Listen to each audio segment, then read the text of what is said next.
আলিয়া, আমি ভেবেছিলাম যে এর মধ্যে আমি আর কোনো কথা বলবো না, কিন্তু তুই আমায় বাধ্য করলি। এই কথাগুলো বলে কিন্তু তুই অভিকেও অসম্মান করছিস, সেটা কি তুই বুঝতে পারছিস? আর অভি কি আমায় খুব সম্মান করে? না মামা, আমি বলতে দাও, আমি জানতে চাই অভি কি আমাকে সম্মান করে? তা না হলে কোন সাহসে অভি ওই দলের ছেলেগুলোর সাথে আমাকে বাড়ি পাঠিয়ে দিল? আর এখনো তুমি আমাকে চুপ করে থাকতে বলবে? কি না অভি রেখে যাবে?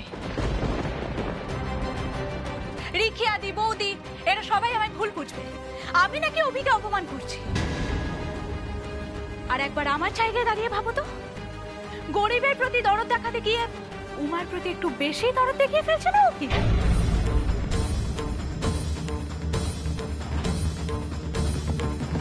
আলিয়া, আলিয়া, কুল, মাথা গরম কেন করছো? তবে অভির থেকে তোমার কিন্তু একটা জিনিস শেখা উচিত। অভি কিন্তু খুব ফোকাসড। না মানে তুমি তো অভির সোশ্যাল ওয়ার্ক, তারপর অভি গরিবদের যে হেল্প করে এগুলো পছন্দ করো না, রিয়াক্ট করো, কিন্তু অভির ফোকাস কিন্তু তুমি এক চুলো নড়াতে পারো নি। উল্টে অভি তোমার ফোকাস পুরোপুরি নড়িয়ে দিয়েছে। হ্যাঁ মানে তুমি তো সারাদিন ভাবছো এখন অভি কি করছে, সন্দেহ করছো, অভির সোশ্যাল ওয়ার্ক নিয়ে ভাবছো। তবে যেটা ভাবা উচিত তোমার, ক্রিকেট, সেটা নিয়ে ভাবছো না। আলিয়া, আমার মনে হয় না তুমি ইন্ডিয়া টিমে চান্স পাবে। পাবে কি?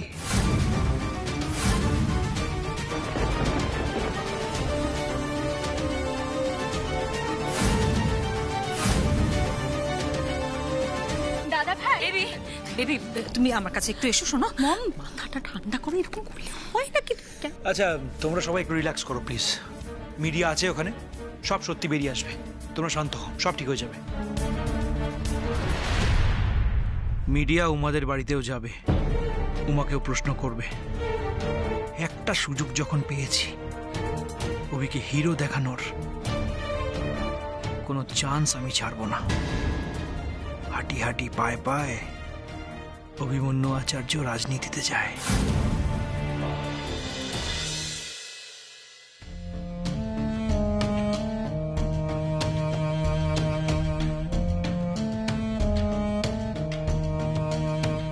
ছাড়া কি এটা? কি হচ্ছে এসব? কিভাবে কখনো মানুষের সঙ্গে মানুষের সুন্দর সম্পর্ক তৈরি হতে পারে? এত লোক মানুষ নয়, মানুষ নয়। ছি ছি ছি ছি ছি ছি ছি, এরা আবার মানুষ? এইরকম ঘরে কখনো সম্বন্ধ করে মেয়ে? মিষ্টি আম্মা, একটু আস্তে কথা বলো, মা আছে তো। শোন না দিদি ভাই, আমি বলছি যে এইরকম ঘরে সোমার বিয়ের সম্বন্ধ করা তোর মায়ের উচিত হচ্ছে? আমিও তো সেটা জানি মিষ্টি আম্মা, কিন্তু কি বলবো বলো, মা এত করে চাইছে। আচ্ছা অন্যায় ভাবে চাইলেই হলো? তাহলে এই লোভী মানুষগুলোর সাথে তোর মায়ের পার্থক্যটা কিসের? প্রথমে তো খুব বড় মুখ করে বলে গেল কোনো দেনা পাওনা আমাদের দরকার নেই, তারপরেই চাইলো বাইক, এখন এই একটা 1 হাত লম্বা লিস্ট ধরিয়ে দিয়ে চলে গেল। কোথা থেকে জোগাড় হবে এসব? বৌমা তো বলে গেল তোকে চাকরি করতে দেবে না, তবে একা একা পারবে তো এত কিছু করতে? চাকরিটা আমি ছাড়ছি না মিষ্টি আম্মা, দেখো ওগুলো তো মায়ের আমার জন্য চিন্তা থেকে রাগের কথা। চাকরিটা ছেড়ে দিলে চলবে কি করে বলো তো? তার মানে মাইনের টাকা থেকে তুই এই সমস্ত কিনতে চাস কেমন? মিষ্টি আম্মা, না না, স্পষ্ট করে বল, কত কত দায় চাপাবি তোর নিজের ঘাড়ে? তোর কোনো ধারণা আছে এই সমস্ত এসি, ফ্রিজ এসব কিনতে কত টাকা লাগে? তাছাড়া নয় নয় করে তো কম সোনা দিচ্ছি না আমরা। তোর আর ছুটকির বিয়ের জন্য তো কিছুই রাখিনি বৌমা। আমার কিচ্ছু লাগবে না মিষ্টি আম্মা, আমি শুধু চাই। তুই শুধু চাস অন্যকে খুশি রাখতে, তাই তো? এই জন্যই না তোর উপর মাঝে মাঝে রাগ হয় আমার। আমি তো শুধু আমার মাকে নিশ্চিন্ত করতে চাইছি মিষ্টি আম্মা, নইলে কি আমি জানি না এসব দাবি পূরণ করা অন্যায়? তোর মাকে বল পিছিয়ে আসতে। এত কারি কারি জিনিস দিতে হবে জানলে আমি অন্তত রাজি হতাম না।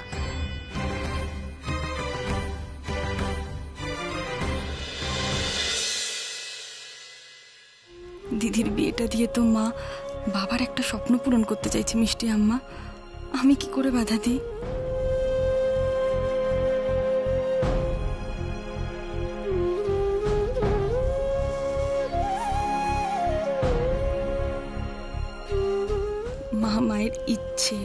ইচ্ছে, ভালো লাগা মন্দ লাগা সব কিছু বলার লোকটাকে তো আমার জন্যই হারিয়েছে।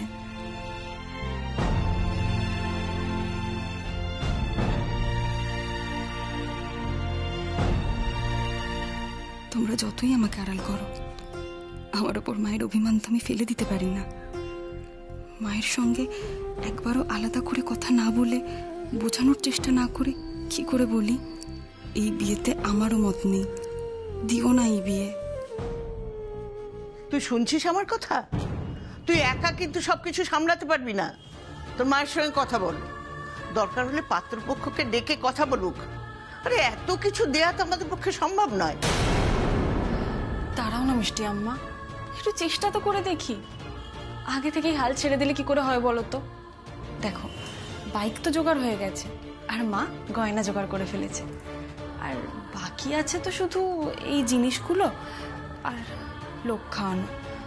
একটা হিসাব করতে হবে সব মিলিয়ে কত খরচা হচ্ছে। দেখো, শেষ পর্যন্ত যদি মা পিছুতে না চায় তাহলে আমাদের এই টাকাটাও ধার করতে হবে। 1 লাখ টাকার উপরে ধার হয়ে গেছে কিন্তু উমা। আমার মনে আছে মিষ্টি আম্মা, আরো একটু ধার হবে। দেখো, আমি তো চাকরি করছি, এই জন্য চাকরি করে সব ধার শোধ করে দেবো। তুমি এত চিন্তা করো না তো। তা বলে তো হয় না উমা, ঠাম্মি একদম ঠিক কথা বলেছে। আমি ঠাম্মির সঙ্গে একমত, আমাদের সত্যি এই বিয়েটা নিয়ে আরেকবার ভেবে দেখা উচিত। এই বর্দি, তুই এখানে দাঁড়িয়ে আছিস কেন? হ্যাঁ, তাড়াতাড়ি চল, রেডি হবি, জামাইবাবু কিন্তু ওয়েট করবে। ছুটকি তো একদম ঠিক কথাই বলেছে, তুই যা রেডি হয়ে নে। হ্যাঁ, জামাইবাবু কিন্তু ফোন করে বলেছিল একদম সুন্দর করে রেডি হয়ে যেতে। আচ্ছা আচ্ছা, হবে। শোন না দিদি ভাই, বলছি যে এই লিস্টের কথাটা কিন্তু তুই জামাইবাবুকে বলবি না। কেন বলবো না? আমি বলবো উমা। দিদি ভাই, আমি তোর কাছে হাত জোর করছি, মায়ের অনুমতি ছাড়া তুই এই ব্যাপারে আর কারোর সাথে আলোচনা করিস না।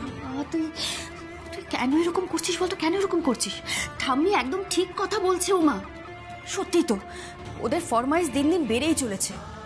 প্রথম যখন সম্বন্ধ ঠিক করতে এসেছিল তখন তো তারা অনেক বড় বড় কথা বলেছে, আর এখন এক এক দিন করে আসছে আর একটা করে ফর্দ ধরিয়ে দিয়ে চলে যাচ্ছে। কি কি হচ্ছে বলতো? সেই তো, লোকে জানবে যে আমরা কিছু দিইনি, সব ছেলে কিনেছে। মন নিতে লজ্জা নেই, বলতে লজ্জা। বেশি ভালো মানুষই সাজা। বিয়ের পর বলবে যে আমরা কিছুই দিইনি বলে মেয়ের অযত্ন শুরু করে দেবে, তখন কি হবে? আমি আচ্ছা ঠাম্মি, এত কিছুর পরেও আমরা এই বিয়েটা নিয়ে কেন ভাবছি বলো তো? আমি সত্যি বলছি ঠাম্মি, এই বিয়েটা যদি না হয় না তাহলে আমি অনেক বেশি খুশি হব, অনেক বেশি। এভাবে বলিস না দিদি ভাই, দেখ একটা না একটা কিছু সমাধান তো ঠিক বেরোবে। তুই একবার মায়ের মুখের দিকটা দেখ, কত খুশি তোর বিয়েটা ঠিক হয়েছে বলে। আর দুর্গা মায়ের দয়ায় আমিও ঠিক সময় মতো চাকরিটা পেয়ে গেছি। একটা আশার আলো পেয়েছে মা। এত অল্পে সেই আশায় জল ঢেলে দেবো বল? টাকার ব্যাপারে তোরা একদম চিন্তা করিস না, আমি তো আছি। দেখ, বিয়েটা ভেঙে দিলে মা খুব কষ্ট পাবে। মা মুখে কিছু না বলুক, মনে মনে খুব ভেঙে পড়বে রে। যা হবে সেটা মাকে নিজে থেকে সিদ্ধান্ত নিতে দে, তুই কিছু বলিস না। মায়ের কোনো ইচ্ছে তো পূরণ করতে পারিনি, অন্তত তার বড় মেয়ের ধুমধাম করে বিয়ে দেওয়ার ইচ্ছেটা পূরণ করি।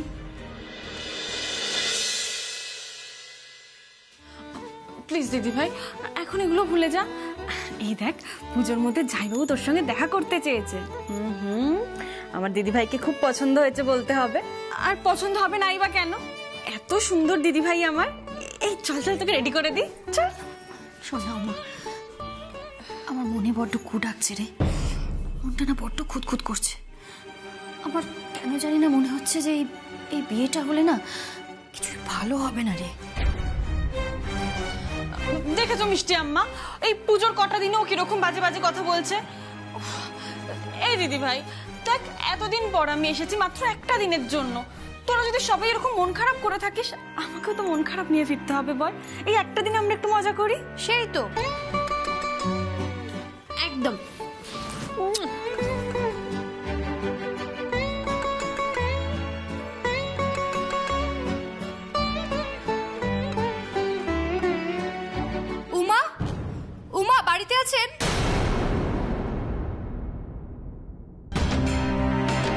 এই সময় কে ডাকছে? আরে সাবধানে, ক্যামেরাটা ঠিক করে ধরো। চল গিয়ে দেখি। চল চল চল।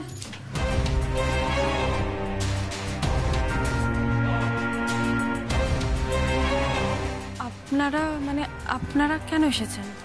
আপনি উমা দাস? হ্যাঁ। আচ্ছা, আপনি কি আজকে ইয়ং বেঙ্গল দলের গাড়ি অ্যাটাকের সময় সেখানে উপস্থিত ছিলেন? আপনিও নাকি আহত হয়েছিলেন? কোথায় লেগেছে আপনার, আর কিভাবে মারা হয়েছিল আপনাকে, সেটা যদি আমাদের বলেন। এই দাঁড়ান, আপনারা এখানে কেন এসেছেন? আপনি ক্যামেরাটা বন্ধ করুন। আরে আচ্ছা, আপনারা সবাই মিলে ব্যাপারটাকে ধামাচাপা দেওয়ার চেষ্টা করছেন কেন?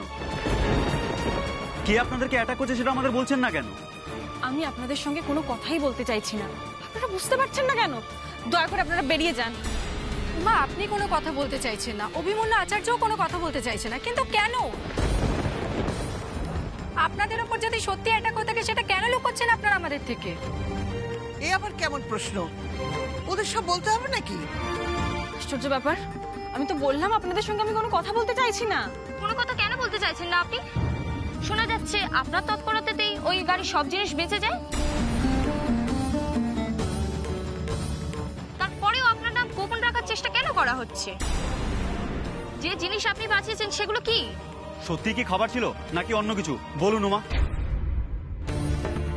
আমি বুঝতে পারছি না এগুলো কি প্রশ্ন করছেন আপনারা। আপনারা জানেন না ইয়ং বেঙ্গল কি কাজ করে? খাবার থাকবে না তো আর কি থাকবে ওতে? তার মানে আপনি স্বীকার করছেন উমা, আপনি ওই গাড়িতেই ছিলেন আর অ্যাটাকের সময় সেখানে উপস্থিত ছিলেন? ও সোমা, এরা তো প্রশ্নের জালে মেয়েটাকে জড়িয়ে ফেলছে। যা তাড়াতাড়ি যা, ওদের হাত থেকে বাঁচা। এরপর তোর মা বাড়িতে ফিরে এসে যদি এই সমস্ত দেখে না, তাহলে ব্যাস হয়ে গেল। কলকাতায় যা, মেয়ের বন্ধ করে দেবে, দেখিস। দেখুন, এসব নিয়ে আমি কোনো কথা বলতে চাইছি না। দিদি ভাই, ওদেরকে চলে যেতে বল প্লিজ। আপনারা দয়া করে এখান থেকে যান। আপনারা শুনলেন তো যে আমার বোন কিছু বলতে চায় না, ও কিছু জানে না, তবু কেন ওকে জোর করছেন বলুন তো? দেখুন, আপনারা আমাদের অবস্থাটা বুঝুন। আমরা খুব সাধারণ পরিবারের মেয়ে, আমরা চাই না যে আমাদের কারণ নিয়ে কোনো খবর হোক। আপনারা দয়া করে যান।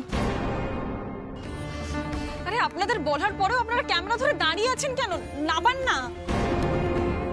দেখুন, আমার দিদি ভাইয়ের সামনেই বিয়ে, এর মধ্যে যদি এইসব নিয়ে খবর হয় ঝামেলা হতে পারে। আপনারা তো শিক্ষিত ভদ্রলোক, অন্যের হাড়ের খবর মানুষকে না দিয়ে দয়া করে তাদের সমস্যাটা একটু বুঝুন। আপনারা নিশ্চয়ই কারোর ঘর ভাঙতে চান না। এসব খবর হলে আমার দিদি ভাইয়ের শ্বশুরবাড়ি থেকে আপত্তি করবে। আপনারা চলে যান দয়া করে, আমাকে নিয়ে আর খবর করবেন না, আমি চাই না। কি আশ্চর্য, এত করে বলার পরেও আপনারা যাচ্ছেন না কেন? আমাদের পাড়া প্রতিবেশীরা ভিড় করে আসার আগে দয়া করে মুক্তি দিন আমাদের। আপনারা দেখতেই পাচ্ছেন এখানেও সেই সত্যি লুকোনো হচ্ছে। আর উমা, আপনি কোনো প্রশ্নের জবাব দিচ্ছেন না কেন? এবার কিন্তু বাড়াবাড়ি হচ্ছে। হ্যাঁ, অনেকক্ষণ ধরে আপনাদের ভদ্রভাবে বলা হচ্ছে। আপনারা জান এখান থেকে, নাহলে কিন্তু আমি লাঠি পেটা করতে বাধ্য হব। এই চুটকি তো লাঠিটা নিয়ে দাঁড়া, আপনারা দয়া করে যান না, আপনাদের চলে যেতে বলা হচ্ছে। দয়া করে যান এখান থেকে, প্লিজ যান এখান থেকে। দাঁড়িয়ে রয়েছেন, যান। আমার একটা শেষ প্রশ্ন উমা, আমি কোনো প্রশ্নের উত্তর দেব না আপনাদের। যান এখান থেকে। আপনি কি অস্বীকার করতে পারবেন এর আগেও ইয়াং বেঙ্গলের একটা র্যালিতে অভিমন্যু আচার্যকে আপনাকে বাঁচাতে দেখা গিয়েছিল? বারবার ওনার সাথে আপনাকে কেন দেখা যাচ্ছে? এটা কি কোইন্সিডেন্ট, নাকি আপনিও ইয়াং বেঙ্গলের কার্যকলাপের সাথে যুক্ত? দেখুন, আমি তো আপনাদের বারবার বলছি আমি সব কিছুর সঙ্গে যুক্ত নেই। আমি একজন সাধারণ মেয়ে। আপনাদের দয়া করে বলছি, আপনারা প্লিজ যান এখান থেকে।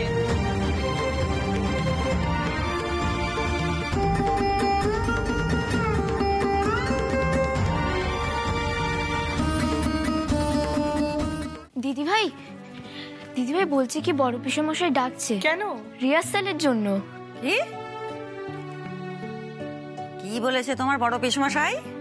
না না, বলছিল ছোদ্দা বইতে এমনি হিরোর মতন, অন্যায় হলে প্রতিবাদ করে, মারপিট করে। আর বলছিল যে তোর বড় পিসিমণিও পারে বটে। এতদিন ধরে ছেলেটাকে দেখিও ভয় কাটলো না। তার থেকে সবাইকে বসার ঘরে আসতে বল, রিহার্সালটা করি, মনটা ভালো হবে। মন ভালো হবে বলেছে না? না, লোকটাকে দিয়ে।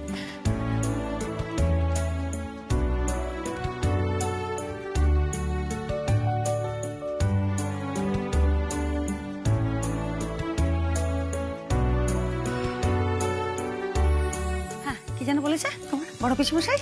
মন ভালো হবে আর কি আছে জীবনে? অনেক জীবনটা শেষ করে দিল লোকটা আমার। হ্যাঁ, বিয়ে হয়ে স্তব দেখে আসছি শুধু সংলাপ সংলাপ আর সংলাপ, নাটক ছাড়া কিছু বোঝে না। আর কি গেল এলো, কে বাঁচলো, কে মরলো, কে কি পেলো, কে কি হারালো, কিচ্ছুতে কিচ্ছু এসে যায় না রে লোকটা। আর কিরকম লোক, আমি পারছি না লোকটার সঙ্গে ঘর করতে। তুই ভাব, নিজের ছেলেটা বিপদে পড়েছে, সে তার কোনো নাটক করে নাকি মন ভালো করবে? হ্যাঁ, কোনো দাম আছে ছেলের জীবনে? দাম ছেলের জীবনের কেন, আমার জীবনেরই তো দাম নেই। উনি এই কথা বলতে পারেন কি করে? কোথায় যাচ্ছ? এসো এসো এসো, একদম শান্ত হও। এত রাগ করো না, শরীরের জন্য ভালো না। আরে না না বড় পিসিমণি, বড় পিসেমশাই কিন্তু তোমাকে রাগাতে চাইনি। আচ্ছা পিসিমণি, তুমি এবার শান্ত হও। বড় পিসিমশাইয়ের উপর রাগ করে কোনো লাভ আছে বলো? সত্যি তো, পুজোর মধ্যে বাড়িটার কি অবস্থা বলো তো? একদম ঠিক বলেছে বড় পিসিমণি। বাড়িতে পুজো, সবাই যদি মুখ গোমরা করে থাকে, সবাই যদি চিন্তায় থাকে, তাহলে ভালো লাগে বলো? তাই বড় পিসেমশাই সবাই যাতে আনন্দ করতে পারে তার ব্যবস্থা করেছে। তুমি প্লিজ বড় পিসেমশাইয়ের উপর রাগ করো না। বেবি যা, চট করে গিয়ে শুক্তারাকে জড়িয়ে দাও। বেবি, আমি যেটা বলছি সেটা শোনো। ভালো সাজার এই একমাত্র সুযোগ। যা গিয়ে শুক্তারাকে জড়িয়ে ধরে বল যে কোনো চিন্তা নেই। আরে বাবা, রাগ ভাঙানোর এটাই সময়। যা,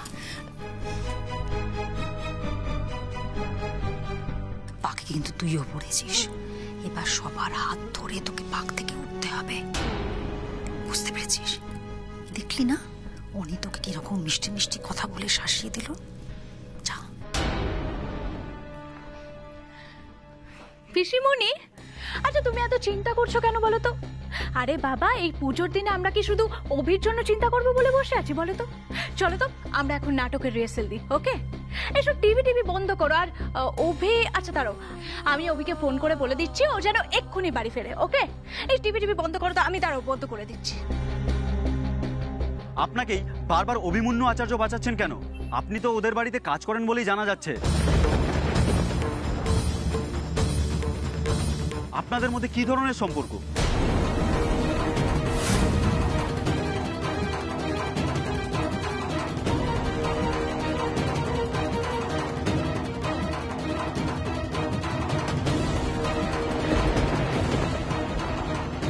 বলুন উমা, আপনাদের মধ্যে কি ধরনের সম্পর্ক? ইম্পসিবল, ইম্পসিবল, এটা হতে পারে না নবে। ইম্পসিবল। বলুন উমা, আপনাদের মধ্যে কি ধরনের সম্পর্ক? Alia, baby, baby, impossible, impossible, আমি এটা মানতে পারছি না। দাদা ভাই, আমি কিছু মানতে পারছি না। বেবি, বেবি শান্ত হও।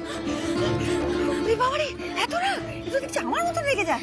শোন শোন শোন শোন শোন, শান্ত শান্ত শান্ত শান্ত, ঠিক আছে ঠিক আছে। সবাই এত বোকা কেন কে জানে?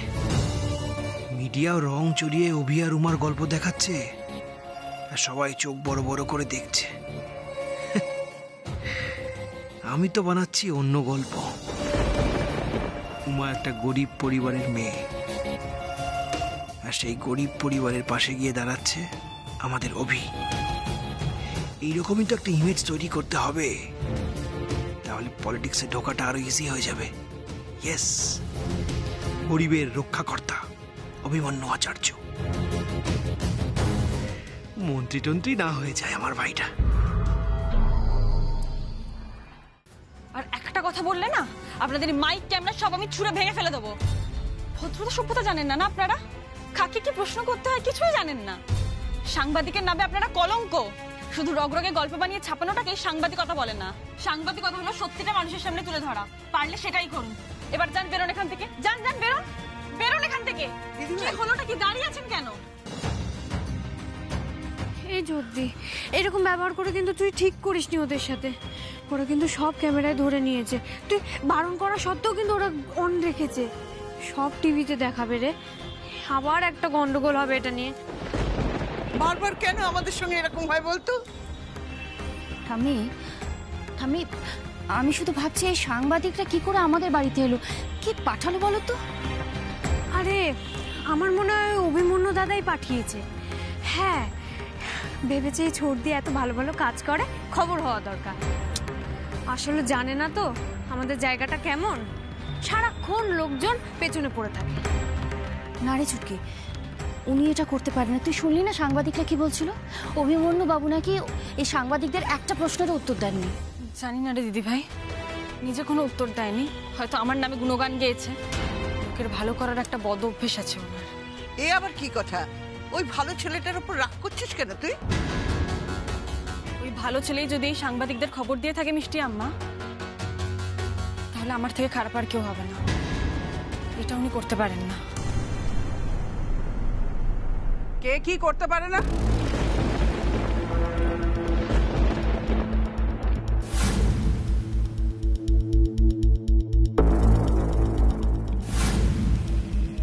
কি হলো? জবাব নেই কেন কারোর মুখে? ওই সাংবাদিকরা কেন এসেছিল শুনি? হ্যাঁ,